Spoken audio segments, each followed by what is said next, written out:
آپ صلی اللہ علیہ وسلم نے فرمایا، مسلم کی روایت ہے، اللہ کے رسول صلی اللہ علیہ وسلم فرماتے ہیں، اور ایک بار سوال کیا، رسول اللہ کا طریقہ تھا آپ سکھاتے لوگوں کو سوالات کر کے، تو ایک دن سوال کیا کہ میری امت کا مفلس کون ہے؟ مفلس سمجھتے ہیں آپ؟ غریب، خلاش، بھکاری، کچھ بھی نہ ہو، مال لول جس کا لٹ گیا ہو، غریب انسان، خلاش، کچھ بھی نہ ہو، روپیہ پیسہ۔ تو کہا میری امت کا مفلس کون ہے؟ تو صحابہ نے کہا اللہ کے رسول جس کے پاس دینار و درہم نہ ہو، مال و دولت نہ ہو، روپیہ پیسہ نہ ہو، وہ خلاش ہے۔ تو آپ صلی اللہ علیہ وسلم فرمایا نہیں، میری امت کا مفلس یہ نہیں ہے، بغور سنیے، میری امت کا مفلس تو یہ نہیں ہے، غریب انسان یہ نہیں ہے۔ کہا میری امت کا غریب اور مفلس تو وہ ہے جو روز قیامت نمازوں کے ڈھیر لائیں گا اور زکوٰۃ کے ڈھیر لائیں گا اور حج اور عبادتوں کے ڈھیر لائیں گا، جس کے بنیاد پہ یہ اس کو ظاہر بھی ہوگا کہ میں جنت میں جاؤں گا، اور لوگ بھی وہ سوچیں گے کہ ہاں یہ جنت میں جائیں گا، اتنی نیکیاں، اتنے روزے، اتنی زکوٰۃ، اتنے حج کے ڈھیر لائیں گا، اور ایک پہاڑ بنا دیں گا اپنی نیکیوں کا وہ۔ اور اس کے بعد یوں ہوگا، اللہ اپنا فیصلہ سنا دیں گا، اللہ اپنا فیصلہ سنا دیں گا، اللہ اپنے معاملات کا فیصلہ کر دیں گا، نمازیں برابر، روزے برابر، زکوٰۃ برابر، حج برابر، توحید برابر، اللہ نے اپنا کام کر لیا۔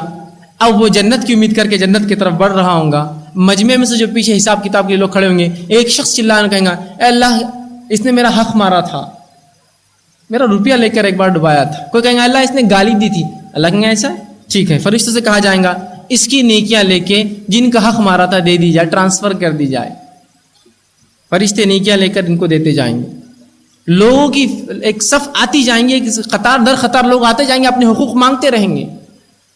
اور اللہ کے رسول صلی اللہ علیہ وسلم فرماتے ہیں وہ شخص جو اپنے اعمال کو دیکھ کر خوش تھا اور جنت کی طرف جا رہا تھا، اس کی تمام نیکیاں ختم ہو جائیں گی، فرشتے کہیں گے اللہ اس کی نیکیاں ختم ہیں، ابھی سائل کھڑے، سوالی کھڑے ہیں جو اپنا حق مانگتے ہیں۔ اللہ کہیں گا ٹھیک ہے پھر اب کیا؟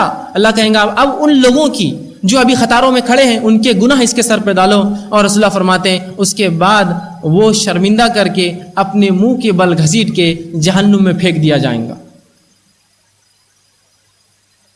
کس لیے گالی دی تھی؟ میرے لیے تو مذاق ہے گالی دینا۔